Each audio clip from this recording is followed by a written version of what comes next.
adalah tuntunan yang saya kira sangat menarik, dan itu kita syukurkan kepada Allah bahwa umat Islam itu disebut sebagai umat wasatiyah. Kadzalika ja'alnakum ummatan wasata. Hanya saja pasan kita sekarang menghadapi euforia moderasi. Ya begitu.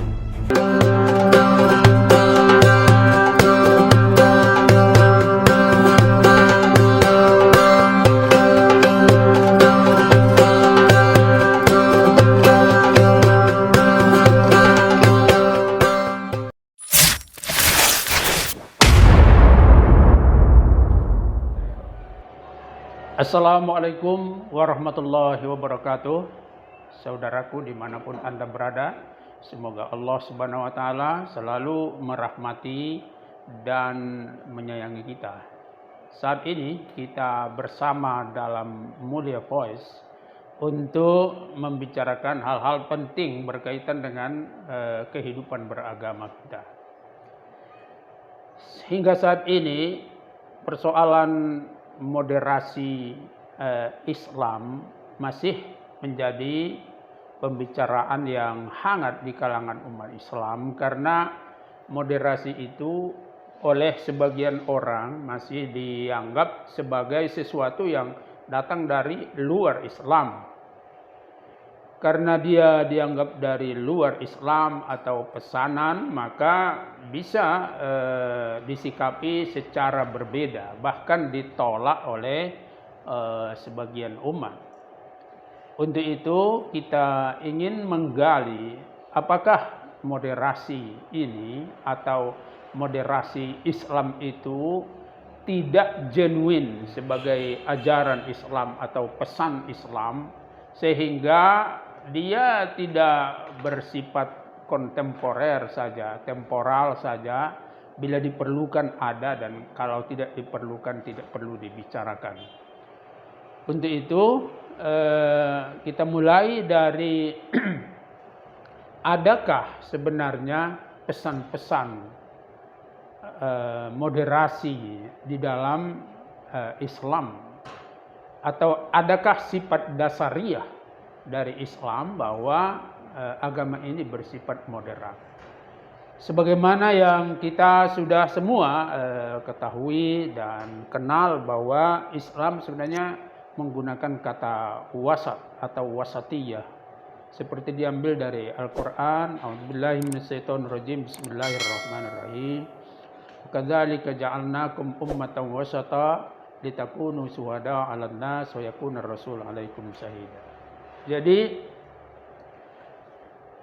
untuk membuat perasaan kita bahwa ini inherent dalam agama Islam, saya ingin menyampaikan sebenarnya ada 5 sifat dasariah dari Islam yang meminta kita untuk bersifat moderat. Yang pertama, kita lihat bahwa di dalam Islam ditekankan satu keyakinan bahwa agama Islam itu adalah agama penyempurna. Penyempurna di situ sebenarnya konotasinya berarti ada sesuatu yang disempurnakan, berarti ada keyakinan lain sebelumnya yang ingin disempurnakan. Oleh karenanya Islam itu tidak terkejut kalau ada yang lain gitu, karena dia sifatnya kehadirannya itu untuk menyempurnakan. Yang kedua, bahwa Islam itu disebut sebagai rahmat. Nabi Muhammad bersama Islam yang dibawa oleh beliau disebutkan sebagai rahmat bagi seluruh alam. Jadi dari segi cakupan, Islam itu sebenarnya untuk semuanya. Tidak mau tahu itu apa budayanya, apa etnisnya, apa rasnya, bahkan apa keyakinannya yang dianutnya. Bagi Islam itu tidak menjadi pertimbangan untuk kehadiran Islam, tapi Islam itu adalah untuk semuanya. Wa ma arsalnaka illa rahmatan lil alamin. Itu yang kedua. Yang ketiga, bahwa dalam Islam itu selalu diajarkan bahwa agama itu adalah suatu fitrah. Fitrah itu artinya ada potensi Islam di dalam diri setiap manusia. Oleh karenanya nggak ada itu seseorang yang sama sekali dalam dirinya itu tidak ada Islam. Itu tidak ada. Menurut Islam sebagaimana ditunjuk oleh Al-Quran, misalnya Al-A'raf, bahwa di dalam diri setiap manusia itu sebenarnya sudah ada potensi dari Islam. Yang keempat adalah sangat menarik bahwa kedatangan Nabi Muhammad, kehadiran Nabi Muhammad pertama kali diwartakan oleh seorang rahib Bahiro, ya, bahwa nanti akan ada seorang nabi yang bernama Ahmad. Itu artinya kan berarti pesan itu ada. Dan yang kelima bisa kita lihat bahwa Islam itu sebenarnya tidak memiliki pesan untuk memusuhi yang lain, tetapi Islam itu justru mengajak yang lain. Kalimat-kalimat yang digunakan oleh Al-Quran, misalnya ta'alau ila kalimatin sawa bainana wa bainakum. Jadi kemarilah karena kita punya titik temu. Saudaraku, kita ingin mendialogkan ini. Bersama saya ada beliau Dr. Hasanuddin Dollah Hasibuan, MA. Beliau adalah pimpinan pesantren Ubay bin Ka'ab, yang saya kira kami akan mendialogkan persoalan ini dengan berbagai perspektif yang mungkin dapat kami berikan. Kalau yang saya sebutkan tadi mungkin Pak Hasan juga bisa memberi perspektif. Jadi jangan wasatiyah itu atau moderasi itu dianggap menjadi sesuatu yang tidak inherent dalam Islam. Itu satu.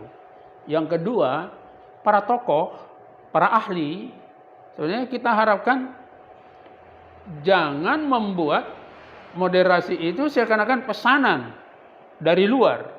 Nah, jadi yang kita harapkan adalah umat Islam itu merasa ini sesuatu yang dipesankan oleh Islam bahwa kita harus bersifat wasatiyah. Bagaimana kira-kira, Mas Sam? Alhamdulillah wassalatu wassalamu ala Rasulillah wa ala alihi wa man tabi'a sunnatahu ila yaumil qiyamah ma ba'du. Saya pada kesempatan ini justru lebih tertarik menggali ilmu guru besar kita di bidang peradaban Islam. Tadi menarik sekali saya kira pernyataan guru kita Profesor Syarif Narahab bahwa pada diri manusia itu sebenarnya telah ada fitrah kecenderungan kepada Islam. Dan secara sangat jelas itu memang tersurat atau tersirat dalam Quran. Saya kira tersurat karena semua Nabi itu berislam, beragama Islam, membawa ajaran Islam. Jadi kalau begitu semua umat manusia memang ada fitrah Islam pada dirinya, fitrat Allah allati fatara an-nasa 'alaiha. Islam itu fitrah yang Allah tanamkan pada hati manusia, pada diri setiap manusia maksudnya. Nah, jadi kalau begitu, kalau ada fitrah Islam pada setiap manusia seperti guru kita sampaikan tadi bahwa maksud saya jika demikian maka berarti setiap manusia kecenderungan untuk bersikap moderasi itu pasti ada, begitu Bro ya. Tinggal kita menjelaskannya kepada umat bahwa Islam itu memang moderat. Islam itu sebagai agama eh, agama penutup, katakan begitu, itu bersifat final dari ajaran Allah. Karena itu memang pastilah ia mengandung ajaran yang moderat. Bagaimana kita Prof, lebih lanjut memahami ini? Adalah menarik bahwa menurut Islam itu sebenarnya tidak ada Tuhan lain selain dari Allah. La ilaha illallah. Artinya gini, siapapun manusianya, bagaimanapun keyakinannya, dia tidak akan punya Tuhan lain. Dan tidak mungkin ada yang lain menjadi Tuhan. Ya kan? Jadi ada kesatuan Tuhan. Kesatuan Tuhan itu sebenarnya memberikan keyakinan kepada kita bahwa seluruh alam, seluruh umat manusia, apapun keyakinan yang dianutnya, itu dia diciptakan oleh Allah dan akan kembali kepada Allah. Untuk itu, seperti yang Hasan sebut tadi, sebenarnya dalam kajian Islam itu sering disebut ada Islam I besar, ada Islam I kecil. Bagaimana maksudnya itu, Bro? Islam I kecil itu bagaimana, Bro? Ini artinya bahwa semua sudah Islam. Sejak dari Adam hingga hari kiamat, bahwa semua orang berislam. Iya. Tetapi ada pesan-pesan risalah yang memang disebutkan sebagai Islam yang disampaikan oleh Rasulullah. Jadi kita tidak melihat misalnya kalau ada orang lain itu sebagai musuh Islam. Ya kan? Karena bagaimanapun dia bertingkah untuk memusuhi Islam, sebenarnya di dalam dirinya ada unsur-unsur Islam. Jadi kira-kira cara pandang seperti ini akan membuat kita menjadi lebih moderat. Yang kedua, begini. Tanggung jawab perkembangan peradaban itu mutlak dalam Islam. Jadi secara teleologis sebenarnya Islam itu meminta kita untuk terus berusaha agar perkembangan sejarah lebih dekat kepada Tuhan. Upaya-upaya untuk menjadikan perkembangan sejarah lebih rabbaniyah, lebih dekat pada Tuhan itu membuat kita tidak pernah lari dari umat, dari manusia, tetapi kita harus bersama mereka sepanjang sejarah. Untuk itu Allah meminta kita untuk menyadari itu, bahwa bagaimanapun kamu menganggap bahwa dia orang lain, tetapi sebenarnya dalam dirinya ada Islam.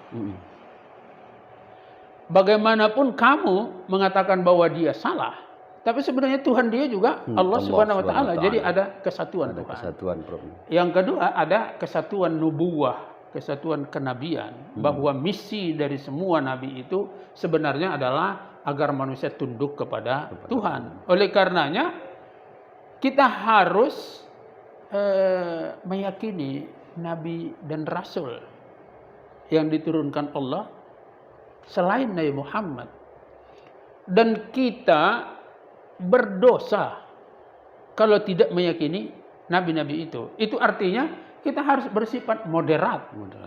Ya kan? Kita harus bersifat wasatiyah, dan adalah tuntunan yang saya kira sangat menarik, dan itu kita syukurkan kepada Allah bahwa umat Islam itu disebut sebagai umat wasatiyah. Kadzalika ja'alnakum ummatan wasata. Hanya saja pasan kita sekarang menghadapi euforia moderasi. Iya, betul. Euforia moderasi. Apa itu euforia moderasi? Euforia moderasi itu adalah karena secara politik, sosial, secara budaya moderasi itu dibutuhkan, maka semua orang demam bicara moderasi. Tetapi bisa jadi pembicaraan ini tidak didasarkan oleh pengetahuan yang cukup. Saya berpengalaman, Pak Hasan, bahwa ada kawan-kawan yang sebelumnya cenderung radikal, tiba-tiba mengembangkan isu-isu moderasi. Ya kan? Apa yang terjadi? Ini menyebabkan pembicaraan moderasi itu tidak memiliki dasar yang mendalam. Untuk itu kita harapkan bahwa pesan-pesan wasatiyah, moderasi itu didasarkan pada pengetahuan, khususnya terhadap Al-Quran, hadis, dan Siratul Nabawi, bahwa bagaimana Nabi menegakkan kehidupan yang lebih moderat. Itu yang pertama. Yang kedua, euforia moderasi itu juga terjadi seperti ini. Tokoh-tokoh politik, bahkan para pejabat, karena diminta untuk bicara moderasi. Dia bicara tanpa ada standar-standar yang digali dari Al-Quran, sehingga banyak orang yang kebablasan dalam bicara tentang moderasi, akhirnya umatnya sendiri yang memarahinya. Ya kan? Betul.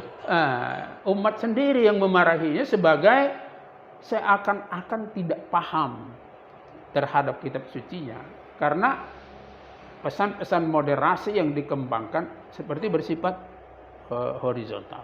Iya. Ada memang kesan kita tangkap, Prof, bahwa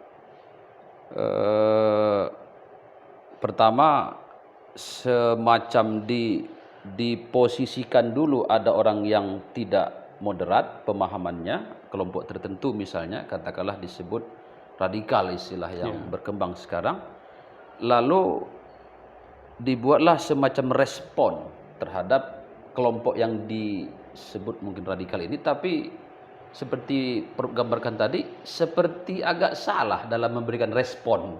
Taruhlah misalnya itu kelompok yang dikatakan tidak moderat, taruhlah betul-betul tidak moderat, tapi merespon atau mengajari mereka supaya moderat, terkesan salah, Bro. Apa begitu maksudnya, Bro? Iya. Jadi begini, selalu orang yang tidak paham lari kepada pendekatan konflik, karena dia tidak paham. Jadi lebih tertarik pada titik pisah daripada titik temu. Titik pisah daripada titik temu. Tapi sebenarnya menarik. ini adalah efek dari kurangnya bahan dan pengetahuan terhadap tema atau isu yang dibicarakan. Misalnya gini, karena dia mau mengembangkan moderasi, lalu dia katakan ada orang yang tidak moderat, ada orang yang tidak toleran. Tadi saya ingin mengatakan, bagaimanapun orang berkata bahwa aku benci sama Islam, itu contohnya, dia tidak bisa kikis bahwa dalam dirinya ada Islam. Ada Islam. Ya kan? Ya, betul. Bagaimanapun kita mengatakan seseorang intoleran, misalnya kita diskreditkan seseorang sebagai orang yang intoleran, kita tidak bisa kikis bahwa dalam dirinya ada toleransi. Ada toleransi. Ya kan? Jadi orang yang memperhadapkan sikap moderasi dengan anti moderasi atau katakanlah intoleransi, itu sebenarnya pelarian dari orang-orang yang bicara dengan moderasi tapi tidak punya bahan. Kita, dan saya kira ini sangat menarik ya, bahwa seorang ilmuwan Yahudi, Moses Saron, dia katakan begini, saya ngerti mengapa umat Islam itu sangat bersemangat untuk membuat semua orang agar meyakini Islam. Karena memang Islam yang diyakini oleh umat Islam itu adalah keyakinan kepada Tuhan yang dianut oleh seluruh umat manusia. Itu pernyataan orang Yahudi, Bro. Lalu orang yang agak terbatas bahannya di dalam Islam. Misalnya sedikit-sedikit mengatakan qul ya ayyuhal kafirun la a'budu ma ta'budun wa la antum a'buduna ma a'budu. Jadi al-kafirun di situ adalah orang yang bukan muslim. Ya kan? Jadi yang perlu kita lakukan sekarang adalah untuk mendewasakan euforia moderasi ini menjadi moderasi yang betul-betul dewasa dan dapat menggali dari kitab-kitab suci, hadis Rasulullah, kemudian teladan dari Rasulullah dan para sahabat.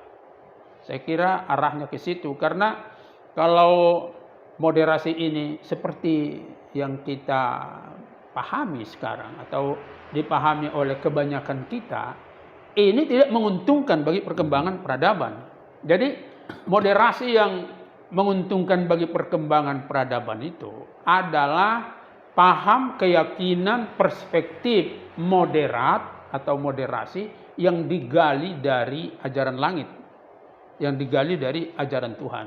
Mungkin kita berbeda, ya, karena keyakinan yang berbeda, lalu kitab suci yang kita baca berbeda. Tetapi kalau betul-betul dihayati kitab suci pasti ketemu. Seperti yang saya sebut tadi, bahwa ada kesatuan ketuhanan, ada kesatuan kenabian, ada kesatuan kemanusiaan. Tadi Prof sampaikan bahwa pembahasan atau isu moderasi ini ada semacam yang mencurigainya, Prof, bahwa ini produk Barat, misalnya, Prof. Bagaimana lebih lanjut kita memahami itu, Prof? Iya, karena begini, kalau saya istilahkan ada moderasi berperspektif vertikal, ada moderasi dengan perspektif horizontal. Moderasi perspektif vertikal itu adalah yang digali dari ajaran-ajaran Tuhan. Terserah orang itu pada kitab mana atau referensi mana dia baca. Tetapi di ajaran Tuhan itu ada pesan agar umat manusia bersifat wasatiyah di dalam melihat orang lain. Tetapi ada perspektif horizontal. Perspektif horizontal itu adalah diskursus yang kemudian menjadi suatu konklusi-konklusi yang bersifat horizontal. Ada kesimpulan politik, ada kesimpulan sosial, ada kesimpulan budaya tentang moderasi. Kalau ini referensinya tidak mengaitkan secara vertikal, dia bisa melihat moderasi itu secara temporal, picik, ya kan? Dan bisa juga interpolatif. Interpolatif itu yang saya maksud adalah karena kemauan politik seperti itu, karena kemauan pejabat seperti itu, karena kemauan pimpinan seperti itu, lalu dia menyebut moderasi itu seperti itu. Padahal semua yang baik-baik adalah pesanan dari Allah, dari Tuhan. Untuk itu kita harus menggalinya, dan itu yang kita kembangkan sehingga moderasi ini dapat menolong perkembangan peradaban. Ada pernah Prof sampaikan dalam bincang santai dengan termasuk saya pribadi ada di situ, bahwa Prof sampaikan moderasi itu yang dikembangkan sekarang ini kelihatannya hanya berupa kesepakatan-kesepakatan, tidak terikat, katakanlah terikat maksudnya secara pemahaman yang benar terhadap pesan-pesan moderasi Islam yang vertikal itu, gitu, Prof. Yang saya pahami ketika itu bahwa moderasi yang bersifat atau sumbernya kesepakatan-kesepakatan ini itu keliru, begitu, Prof? Bagaimana, Prof? Bukan, sering dia bersifat temporal. Bersifat temporal artinya sesaat, sementara saja. disepakati sekarang, besok kalau sudah terganggu bisa berubah. Begitu karena kesepakatan dasarnya Karena Prof. kesepakatan. Iya, iya. Yang kedua itu tadi interpolatif. Yang saya maksud interpolatif itu adalah keinginan dari penguasa. Keinginan dari Penguasa, terhadap pimpinan. Buat begini gitu. oh. Bagaimana supaya begini? Ya kan? Lalu dia mulailah mensejajarkan pemahaman dan internalisasi yang dibuatnya itu sesuai dengan pesan dari kekuasaan gitu. Sesuai dengan pesan dari kekuasaan. Orang yang membuat apa tadi katakanlah konsep moderasi itu, pandangan moderasi itu sesuai pesan Sesuai pesan-pesan. Pesan-pesan. Banyak pesan-pesan. Ya. Tidak dikonfirmasi secara vertikal. Untuk itu kalau saya sebenarnya mengharap supaya moderasi itu, wasatiyah itu betul-betul dipimpin oleh para ilmuwan, para ulama. Ya kan, artinya yang bisa mengkonfirmasi apapun yang disampaikan tentang moderasi itu kepada Tuhan, ya kan? Dan bahasa sosialnya ya artinya yang memimpin pekerjaan moderasi ini harus soleh lah gitu. Nah, kalau misalnya berdasarkan kemauan, itu bisa menjerumuskan. Betul. Bukan hanya menjerumuskan orang lain, tapi menjerumuskan peradaban gitu. Padahal moderasi itu sebenarnya dimaksudkan untuk menjadi penyelamat ya bagi perkembangan peradaban, untuk mereligiositasi perkembangan peradaban. Berarti pesan moderasi yang disampaikan itu semestinya mesti misalnya begini bermaksud saya, inilah moderasi yang sesuai Al-Quran dan Sunnah bagi Islam. Iya. Tidak berdasarkan kesepakatan atau pesan-pesan tadi kami kemarin, ya kan? Ya kan? Menurut ini persatuan ini dia, ya kan? Bukan itu, tetapi harus sesuatu yang dikonfirmasi kepada Tuhan. Kitab suci kepada Tuhan. Berarti kalau begitu kewajiban tokoh-tokoh agama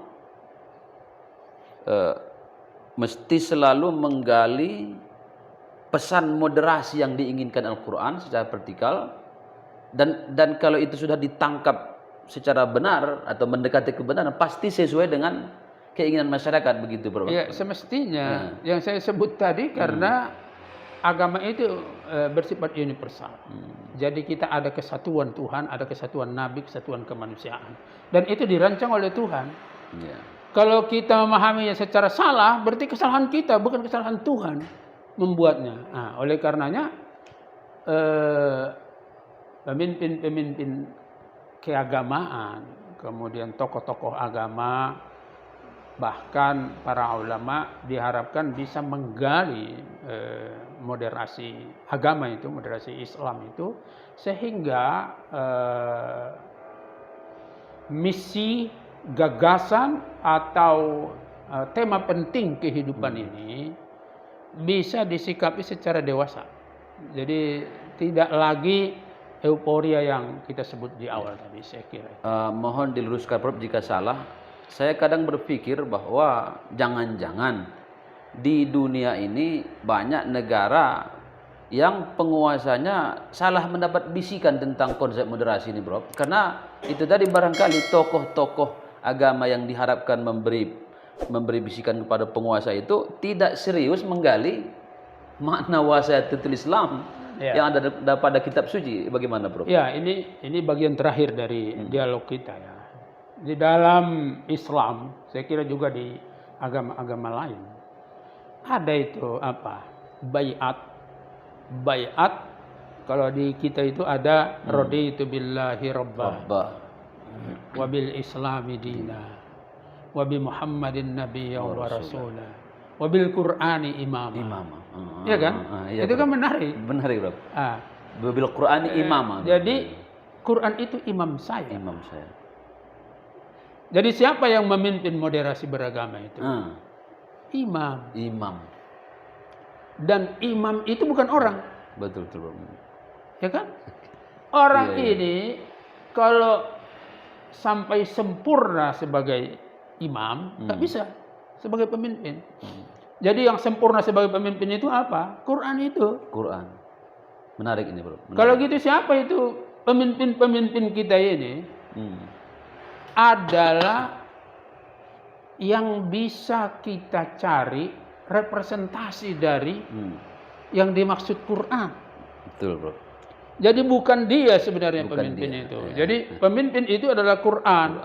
Tapi untuk sementara dianggap dia bisa menjalankan yang dimaksud Quran itu. Oleh karenanya pemimpin itu harus baca itu kalam Tuhan. Kalau dia nggak mampu, jangan sok tahu gitu. Tanyalah orang yang mampu supaya nanti jangan salah di dalam menjelaskan apa yang dimaksud oleh pemimpin itu. Berarti terakhir, Prof, berarti seperti istilah orang-orang hukum harus jadi panglima, Prof, ya. Bukan penguasanya panglima, tapi hukum.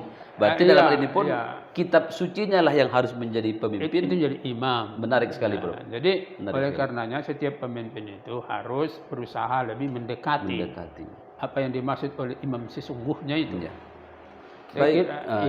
Baik, saya kira apa yang kita dengarkan dari penjelasan guru besar kita di dalam banyak bidang sebenarnya, tapi beliau kita kenal sebagai guru besar yang sangat konsentrasi di bidang membangun pemikiran Islam, yakni membangun pemikiran umat Islam yang sering diistilahkan dengan peradaban Islam, Prof.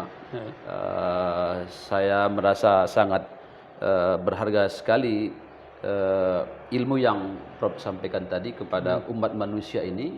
Saya pribadi terutama dalam kesempatan ini dapat kehormatan bertemu dengan Prof dalam dialog ini atau diskusi ini, atau sebenarnya menggali Prof, menggali ilmu Prof. Sekali lagi mudah-mudahan umat Islam mendapat ilmu yang sangat bermanfaat, Prof, dari penjelasan Prof tadi. Dan saya yakin ini akan terus-menerus dibutuhkan oleh umat, Prof. Bagaimana pesan-pesan peradaban Islam itu, bagaimana meluruskan cara pandang umat ini dalam berbagai sisi, Prof. Memandang harta itu seperti apa, memandang jabatan seperti apa, memandang segala sesuatu seperti apa. Kami murid-murid Prof, katakan begitu, dan umat Islam saya yakin sangat membutuhkan pencerahan-pencerahan dari Prof. Baik, bagaimana statement terakhir dalam dialog kita ini, Prof? Silakan, Prof. Saya kira kita perlu terus menghidupkan muzakarah atau diskusi mengenai kehidupan kita, dan itu sebaiknya dipimpin oleh para ahli. Ya. Para ahli agama, ahli pemerintahan, ahli ekonomi, ahli politik dan sebagainya. Untuk apa? Agar perjalanan peradaban ini betul-betul dipimpin oleh pengetahuan. Jangan sebaliknya, justru para ilmuwan yang merunduk-runduk pada perkembangan. Nah, kan? Padahal sebenarnya dia adalah rujukan. Kalau ini tidak kita perbaiki di masa yang akan datang, saya kira perkembangan peradaban kita akan salah, dan bukan hanya salah, sebentar dia akan runtuh.